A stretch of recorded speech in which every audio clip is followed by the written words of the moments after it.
I'm the Director of Innovation, Research and Life Sciences at NHS England, and I'm the Chief Executive of the Accelerated Access Collaborative that we host. Delighted to be talking to you all today about the MedTech funding mandate. And if I could have the next slide, please. So it's worth just having a look back at why we started working on this particular policy. So in the long-term plan, as that was being developed, it was recognised that there was a bit of a disconnect in the way that medicines are treated, or predominantly medicines are treated through NICE technology appraisals and other types of technologies that go through NICE diagnostics guidance or NICE medical technologies guidance.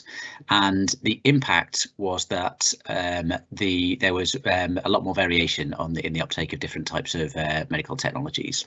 So we launched the MedTech funding mandate following a commitment in the long-term plan, and really there were sort of three aims really.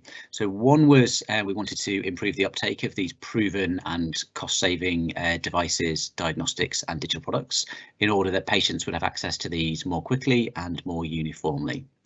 And we also wanted to make it clearer why these were the right things to choose, so by highlighting the NICE guidance and highlighting the clinical benefits and also the cost savings. And it looked from the initial tranche that, according to the NICE resource impact assessments, that this would save the NHS in the region of £44 million as well. And the implementation support has been provided to systems through events such as these and also through the academic health science networks as well. So that we are now entering year 2, or about to enter year 2 of the programme, and we can talk through some of those changes. If I could have the next slide, please. And I think I've sort of said this, so we'll move on to the next one as well. So really, and I'll move on to the next one as well, as I've gone through these. So yeah, so what are the criteria and how have these changed as we enter 22-23? So first and foremost, they must remain clinically effective technologies. And the way that we look at this is whether they have a positive NICE medical technology guidance or positive NICE diagnostics guidance. So we use both of those because the NICE technology appraisal process already had a funding direction around it, and there was no need for us to intervene on that. And the NICE clinical guidelines are very broad, often containing several hundred recommendations, which was just too broad for a brand new policy development. So we developed this based on the NICE medical technologies guidance and the NICE diagnostics guidance. In the first year, we had a criteria that the cost savings must occur within 12 months of implementation, but we always planned to expand that so that cost savings are over a 3-year time horizon. And the reason being, recognising that actually it's a very, very high bar for medical technologies to demonstrate savings within a year. So unless you're really displacing higher cost care or preventing a clinical event happening within the first year, that's a very, very high bar to do. So we spoke to the system and we decided that 3 years was a more realistic planning horizon for the NHS.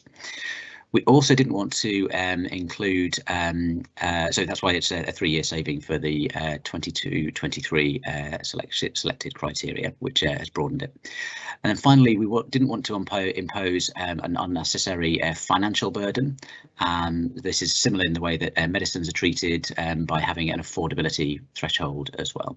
So where the cost would exceed £20 million in any of the first 3 years of implementation, we reserve the right not to include those as well. So again, closer alignment with the way that the NHS makes decisions and implements medicines. So really, what we've done here is we've implemented a policy proposal, position whereby we have proven medical devices and diagnostics that are cost saving over a 3-year period and shouldn't have a disproportionate financial impact on the NHS because we know that they're both cost effective and they are affordable. If I can have the next slide, please. So we've got a list of the technologies here. We've also got links to the NICE guidance, and I'm sure we can send these slides out if people haven't got these slides already.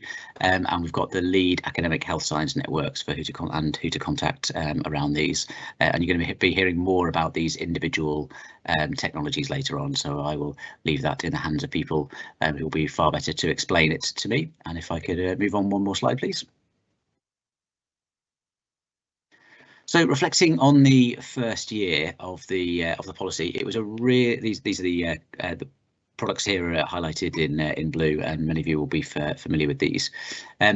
One of the really rewarding things for this programme, and I could pick examples from any of these, but I'm going to pick on PLGF, so placental growth factor based testing. So it's a really simple diagnostic test to rule out preeclampsia. And speaking to clinicians who use this, there was no easy way to rule out preeclampsia prior to this test coming in, and without having that in place, it necessitated patients being admitted into hospital often for several days under observation and then discharged. So this is really quite a transformative test that means that clinicians making that decision can safely discharge patients at home, and they know that for at least a week they will be at very, very low risk of preeclampsia and can be managed safely at home. So there's a really clear clinical case, there's a really clear patient experience case, and there's a really clear patient outcome case.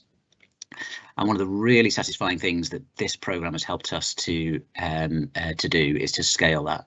So before we started this support through this programme for PLGF, that was in round about two hospitals in the UK 2 or 3 years ago. That's now in almost 80% of hospitals, or 80% of maternity units. So you can really see how quickly this policy has helped to scale that technology, and that organisations have been able to make those pathway changes and provide better care and better patient outcomes for those patients. And it's probably not lost on anyone on this call how important that would have been during COVID, when we really don't want a lot of these patients who would be high risk anyway going into hospital unnecessarily during a pandemic. So really, really important work there.